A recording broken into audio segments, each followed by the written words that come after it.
Suspended meals అంటే మీకు తెలుసా? సస్పెండెడ్ కాఫీ అంటే మీకు తెలుసా? నార్వేలో ఒక రెస్టారెంట్ కౌంటర్లో డబ్బులు ఇస్తూ ఒక మహిళ 5 కాఫీ 2 సస్పెండెడ్ అంటూ 5 కాఫీలకి సరిపడా డబ్బు ఇస్తూ 3 కాఫీ కప్పులు తీసుకుని వెళ్ళింది.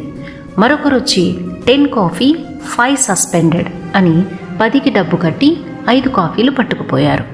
అలాగే మరొకరు 5 మీల్స్ 2 సస్పెండెడ్ అని 5 భోజనాలకి డబ్బు కట్టి 3 భోజనం ప్లేట్లు తీసుకున్నారు.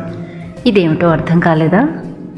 కాసేపటికి ఒక ముసలాయన చిరిగిన బట్టలతో కౌంటర్ దగ్గరికి వచ్చి ఎనీ సస్పెండెడ్ కాఫీ అని అడిగాడు. కౌంటర్లో ఉన్న మహిళ ఎస్ అని వేడివేడిగా ఒక కప్పు కాఫీ ఇచ్చింది. ఇంకొక పేద వ్యక్తి వచ్చి ఎనీ సస్పెండెడ్ మీల్స్ అని అడిగిన వెంటనే ఆ కౌంటర్లో ఉన్న వ్యక్తి ఎంతో గౌరవంతో